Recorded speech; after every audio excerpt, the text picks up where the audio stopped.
Hello everyone, welcome to Mithilesh commerce classes. Mithilesh commerce classes में आप सभी का स्वागत है। मैं मिथिलेश यादव। आज हम जो अपना जीएसटी का सेशन चल रहा है, जीएसटी के आज एक न्यू कॉन्सेप्ट के साथ आपकी क्लास लेने वाले हैं। उसका नाम है रिफंड। ठीक है, अपना जो न्यू कॉन्सेप्ट है वो है रिफंड। इससे पहले आपको बता दें, यदि आपने मिथिलेश कॉमर्स क्लासेज को सब्सक्राइब नहीं किया है, फर्स्ट ऑफ ऑल सबसे पहले आपको सब्सक्राइब करना है। बेल आइकन की जो ऑन नोटिफिकेशन को उसको ऑन करना है, ताकि जब भी मैं न्यू क्लास आपको अवेलेबल कराऊँ तो आप सबसे पहले उसका नोटिफिकेशन प्राप्त हो सके। Okay friends, okay.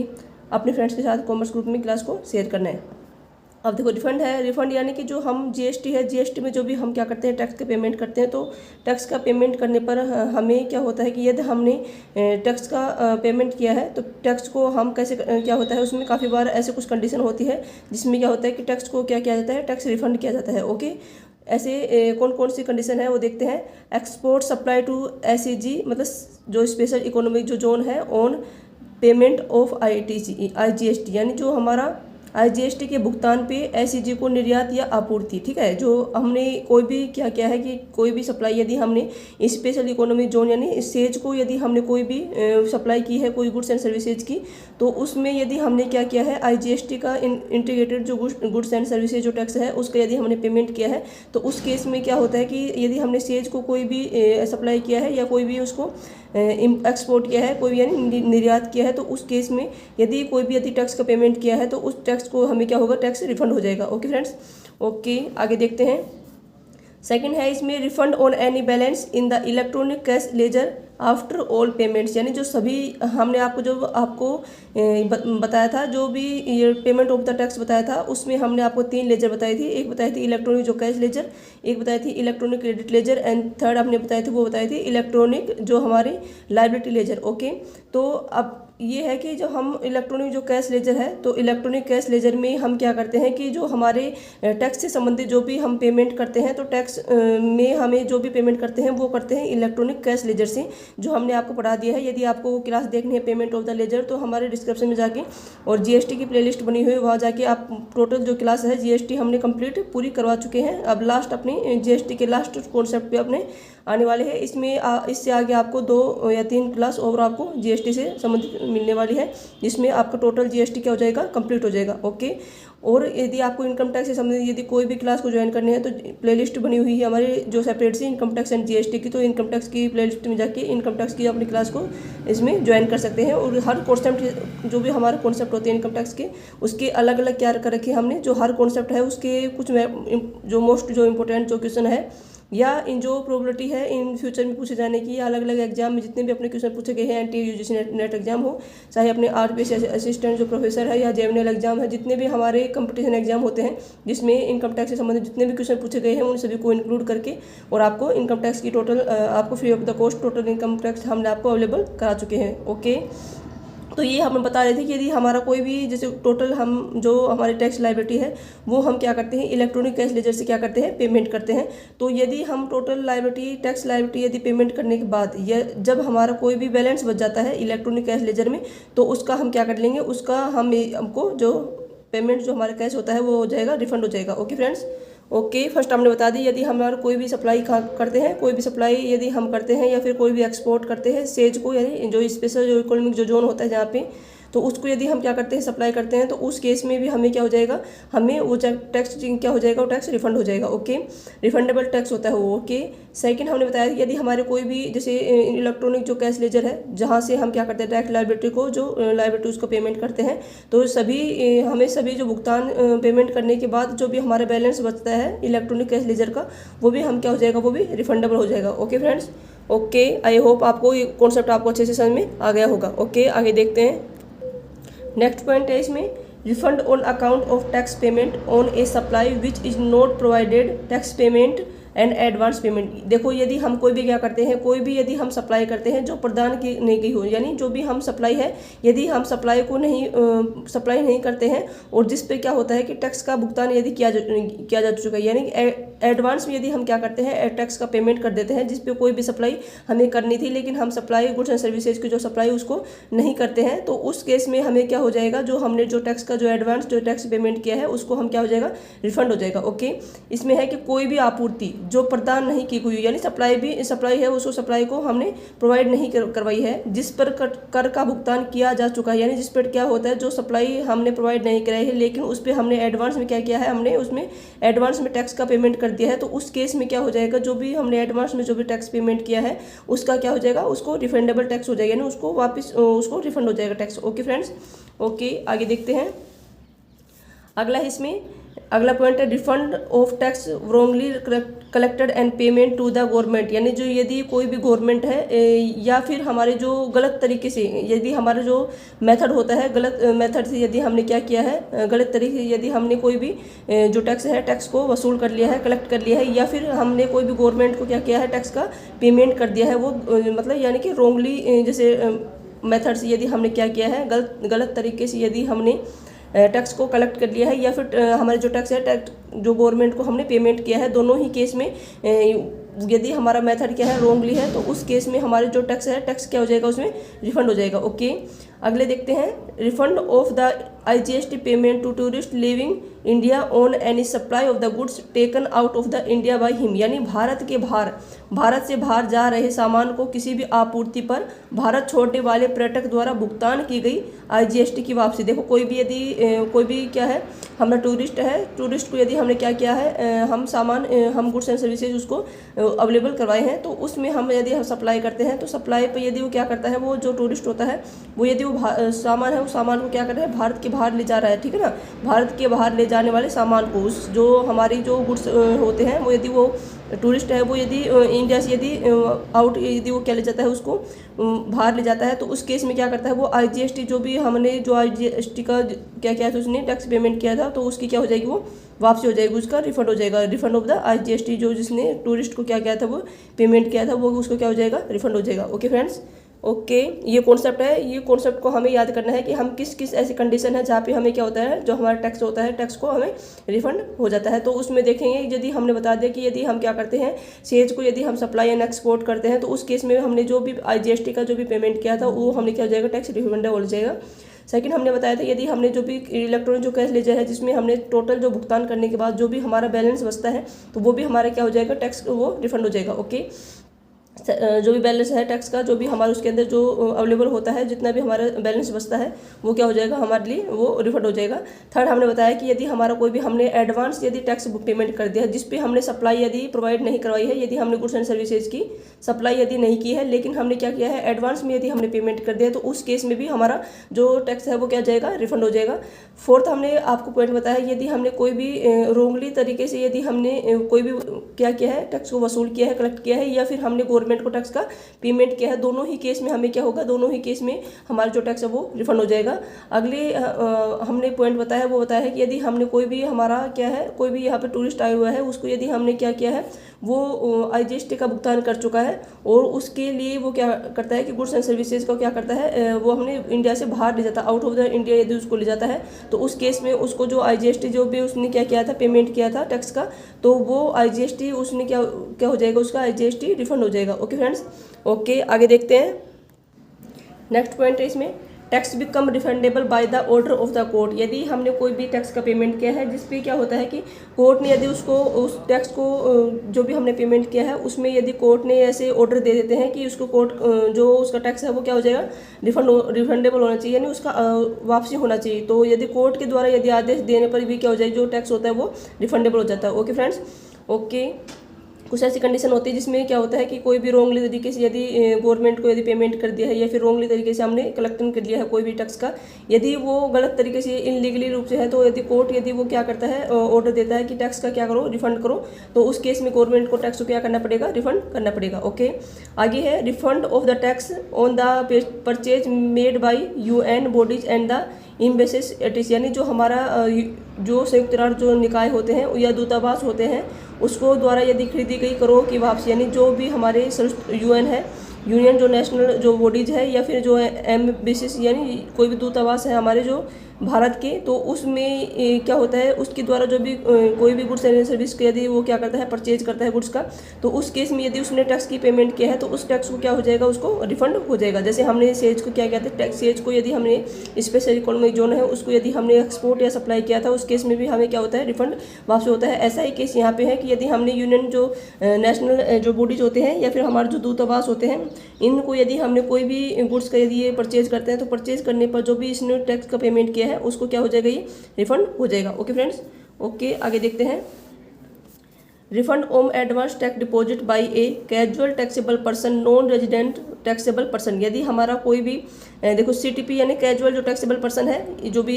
ये हमें याद रखना है, ये भी कोई भी हमारा जो कैजुअल जो टैक्सेबल पर्सन है या फिर नॉन रेजिडेंशियल एनआरटीपी यानी नॉन रेजिडेंशियल टैक्सेबल जो भी पर्सन है, उसके द्वारा जमा किए गए जो भी अग्रिम जो एडवांस जो पेमेंट एडवांस जो टैक्स होता है, एडवांस टैक्स का यदि उसने भुगतान डिपॉजिट करवा दिया है तो उस केस में भी उसको क्या हो जाएगा, रिफंड हो जाएगा। इसमें हमें याद रखना है कि यदि हमारे कोई भी यूनियन जो नेशनल जो बॉडीज है या फिर एम्बेसी यानी कोई भी हमारा दूतावास है या फिर कोई भी सीटीपी या एनआरटीपी के द्वारा जो भी हमने क्या किया है, एडवांस में यदि टैक्स का हमने डिपॉजिट करवाई है तो उस केस में हमारी क्या हो जाएगी, उनको वापस टैक्स का रिफंड करना पड़ेगा। ओके, आगे है refund on axis payment of the tax, यानी कोई भी हमारा जितना भी टैक्स लायबिलिटी जो भी हमारी बन रही है उससे टैक्स लायबिलिटी यदि हमने ज़्यादा एक्सीड हमने अतिरिक्त उसका एडिशनल यदि उसका पेमेंट कर दिया है टैक्स लायबिलिटी का, तो उस केस में जो भी हमारा एडिशनल जो भी पेमेंट होता है टैक्स का, वो हमारे जो भी उसको हमें रिफंड किया जाएगा। Okay friends, okay I hope आपको समझ में आ गया होगा कि जो हमारे टैक्स जो रिफंड होता है ये कैसे कैसे होता है। इसमें हमने आपको जो भी पॉइंट बता दिए हैं उसको एक और दोबारा रिकॉल करने की कोशिश करते हैं आपको, ताकि आपको क्लास में क्या हो जाए, आपके माइंड में सेट हो जाए। ओके, इसमें हमने आपको फर्स्ट बताया था यदि हमारा कोई भी स्पेसिफिक जो इकोनॉमिक जोन है उसको यदि हमने कोई भी गुड्स एंड सर्विसेज का क्या करता है, सप्लाई करते हैं, तो उस केस में हमें क्या होगा, हमें जो टैक्स है उसका रिफंडेबल हो जाएगा। सेकंड हमने बताया था कि यदि हमने ऑल पेमेंट यदि कैश इलेक्ट्रॉनिक जो लेजर है उसमें हमारा जो भी ऑल पेमेंट यदि हमने टैक्स लायबिलिटी का कर दिया है, उसकी टैक्स लायबिलिटी का ऑल पेमेंट करने के बाद जो भी हमारा बैलेंस बच जाता है तो बैलेंस भी हमारे क्या हो जाएगा, रिफंडेबल हो जाएगा। ठीक है। थर्ड हमने बताया था कि यदि हमारा कोई भी सप्लाई यदि हमने कोई भी प्रोवाइड नहीं करवाई है गुड्स एंड सर्विसेज की, लेकिन उस पर यदि हमने एडवांस टैक्स का पेमेंट कर दिया है तो उस केस में भी हमारा जो टैक्स जो एडवांस जो भी हमने पेमेंट किया है वो हमारा क्या हो जाएगा, वो हमारा रिफंड हो जाएगा। आगे हमने बताया था कि यदि हमारा कोई भी गलत तरीके से या भी गवर्नमेंट द्वारा कोई भी कलेक्ट किया गया है या फिर गवर्नमेंट को कोई भी टैक्स का गलत तरीके से यदि पेमेंट किया गया है तो दोनों ही केस में गवर्नमेंट को उस टैक्स का क्या करना पड़ेगा, उसको रिफंड करना पड़ेगा। ओके, आगे हमने बताया था कि यदि हमारा कोई भी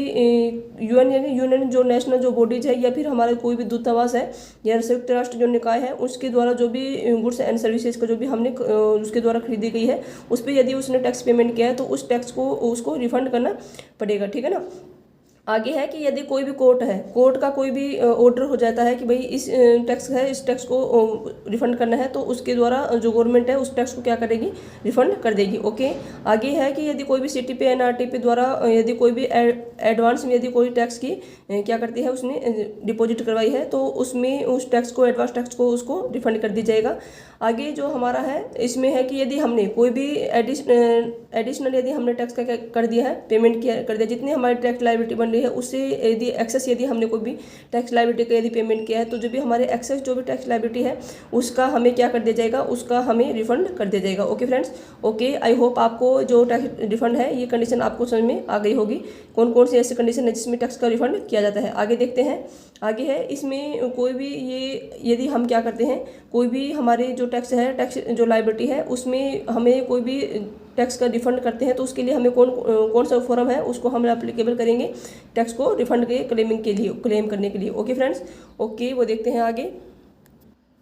तो वो है हमारा एप्लीकेशन फॉर क्लेमिंग रिफंड, यानी जो हमारे रिफंड को क्लेम करने के लिए कौन सा एप्लीकेशन हम करेंगे, वो करेंगे इन फॉर्म GSTR रिफंड 01। देखो जब हमने GST के लिए रजिस्ट्रेशन करवाया था तो उसके लिए भी हमने आपको बताया था कि GST रजिस्ट्रेशन 01 यदि हमें कोई भी टैक्स के यदि रिफंड करते हैं तो उसमें यदि हम एप्लीकेशन फॉर्म लगाते हैं रिफंड को क्लेम करने के लिए तो उसके लिए हमारे जो फॉर्म है वो है GST refund RFD refund 01। Okay friends, okay आगे देखते हैं।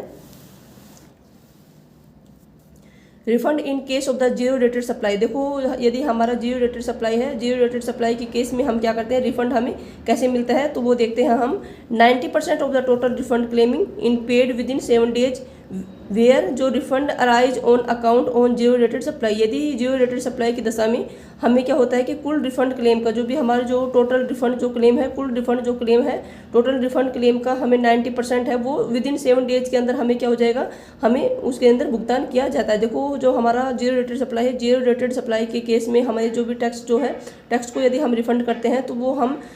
जो भी हमारा क्या होता है कि जो टोटल जो रिफंड जो क्लेम होता है उसका जो विद इन 7 डेज के अंदर हमें 90% उसका भुगतान कर दिया जाएगा। और जो 90% तो हमें विद इन 7 डेज के अंदर क्या क्या कर दिया जाएगा, उसमें रिफंड क्लेम कर दिया जाएगा, लेकिन रिफंड क्लेम का हमें पेमेंट कर दिया जाएगा। लेकिन जो हमारा जो बैलेंस जो 10% है वो हमें जो रिफंड किया जाएगा वो क्या जाएगा, जब हमारा जो डॉक्यूमेंट्स है, डॉक्यूमेंट्स को यदि हम वेरिफिकेशन कर देते हैं, उचित जो सत्यापन दस्तावेजों का करवा देते हैं, उसके बाद हमें क्या कर दिया जाएगा, रिफंड कर दिया जाएगा। यानी टोटल हमें 100% रिफंड कर दिया जाएगा। जो हमारे जीरो रेटेड जो सप्लाई है, जहाँ पे हमारे कोई भी टैक्स की लायबिलिटी यदि नहीं होती है, तो उस केस में हमें जब हम सप्लाई करते हैं तो हमारे पास कोई भी टैक्स रेट हमारे पास नहीं होते, तो उस केस में हमारे जो जीरो रेटेड जो सप्लाई है उस केस में हमारे जो रिफंड किया जाएगा उसका हमें कैसे किया जाएगा कि यदि हमारा जो 90 टोटल जो रिफंड क्लेम है, जितना भी हमें रिफंड जो क्लेम बनता है उसका 90% विद इन 7 डेज के अंदर हमें क्या कर दिया जाएगा, उसका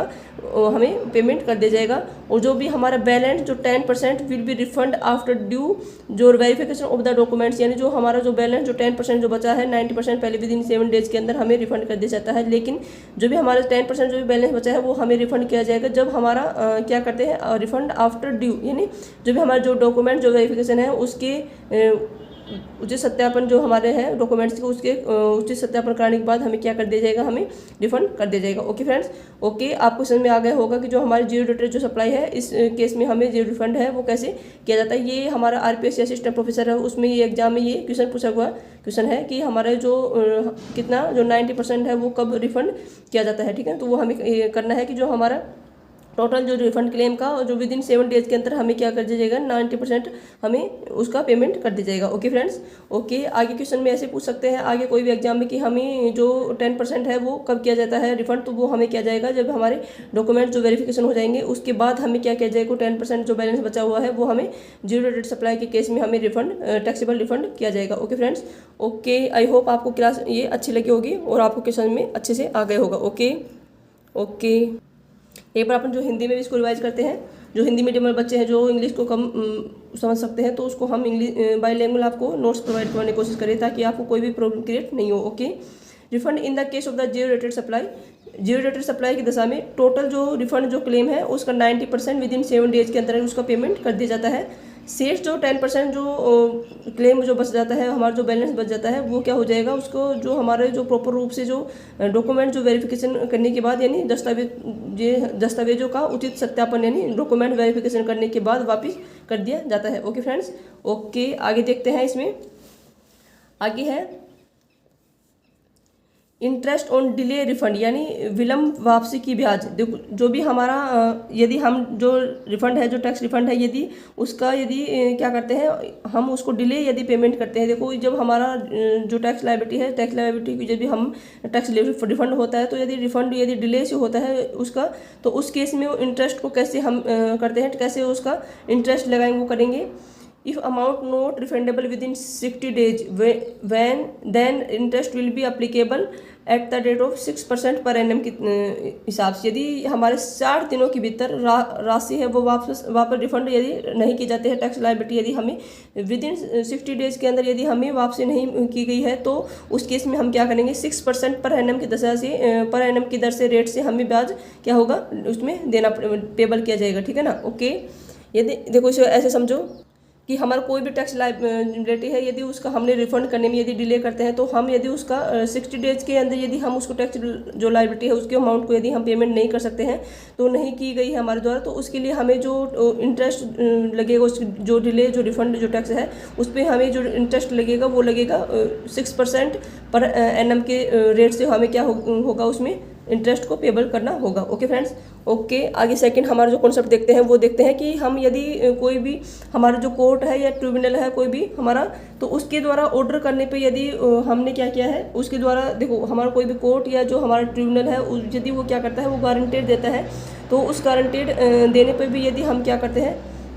गारंटेड दिया जाता है, ऑर्डर दिया जाता है उसमें कोर्ट और ट्रिब्यूनल द्वारा कि यदि उसका जो टैक्स रिफंड है उसमें यदि वो फिर भी यदि वो डिले करता है तो उस केस में जो टैक्स जो लायबिलिटी हो जाएगी उसमें इंटरेस्ट है उसकी रेट हमने उसकी रेट हो जाएगी 6% के हिसाब से इसकी एक्सेस हो जाएगी इसमें। जो हमारे यदि उसने कोई भी कोर्ट या ट्रिब्यूनल के ऑर्डर देने पर भी यदि उसने टैक्स रिफंड यदि डिले किया है तो उस केस में इंटरेस्ट होगा वो होगा यदि उसने 60 डेज की यदि विदिन 60 डेज के भीतर यदि उसने टैक्स रिफंड है उसको।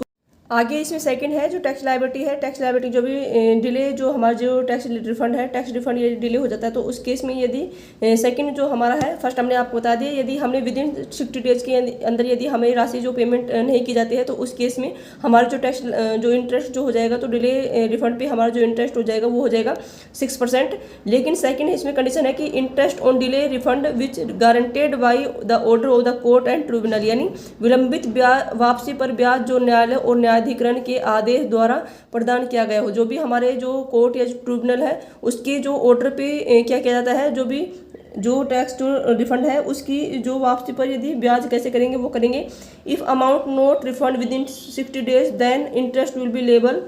पेबल कितना हो जाएगा at the rate of 9% per annum के हिसाब से, ठीक है। यदि 60 दिन के भीतर राशि वापसी नहीं की गई है जो हमारा टैक्स जो रिफंड है, टैक्स रिफंड की यदि जो अमाउंट है वो विद इन 60 डेज के अंदर यदि उसके जो अमाउंट को रिफंड नहीं किया गया है तो उस केस में हमारे जो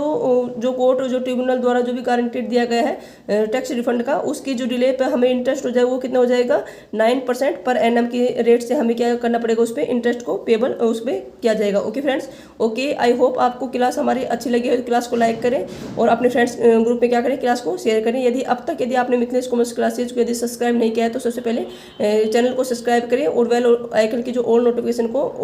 ऑन करना ना भूलें। ओके फ्रेंड्स, ओके, आगे अपने जो नेक्स्ट कॉन्सेप्ट के साथ मिलेंगे वो है हमारा जो जॉब वर्क। आगे जो कॉन्सेप्ट है वो न्यू क्लास में एक न्यू कॉन्सेप्ट के साथ आगे आपको एक न्यू एनर्जी के साथ आपको मिलेंगे। आपको क्लास कैसे लगी आपको कमेंट नोट्स में कमेंट्स करना। यदि आपको कोई भी क्वेरी हो तो कमेंट नोट्स में कमेंट्स करें, हम आपकी क्वेरी का 100% उसको सोल्यूशन निकालने की कोशिश करेंगे। ओके फ्रेंड्स, ओके, ये जो हमारी क्लास है ये अपने आरपीएस असिस्टेंट प्रोफेसर हो, चाहे वो NTA UGC NET exam, commerce जो एग्जाम है, जहाँ भी हमारे कंपटीशन जो भी एग्जाम होते हैं जिसमें हमारे जो जीएसटी या इनकम टैक्स जब भी जहाँ भी अपने सिलेबस में इंक्लूड होते हैं उन सभी के लिए हमारे जो क्लास है आपको एक अच्छे मतलब क्या होता है रामबाण साबित किया जाएगा। ओके फ्रेंड्स, ओके, अपनी स्टडी को आप और भी ज़्यादा इंप्रूव कर सकते हैं मिथिलेश कॉमर्स क्लासेज प्लेटफॉर्म के साथ। ओके फ्रेंड्स, ओके, आज तक इतना ही, आगे मिलेंगे अपने न्यू कॉन्सेप्ट के साथ न्यू क्लास में। जब तक यदि आपने मिथिलेश कॉमर्स क्लास को यदि सब्सक्राइब किया है, सपोर्ट किया है, उसके लिए आपको बहुत बहुत ही धन्यवाद। Thank you.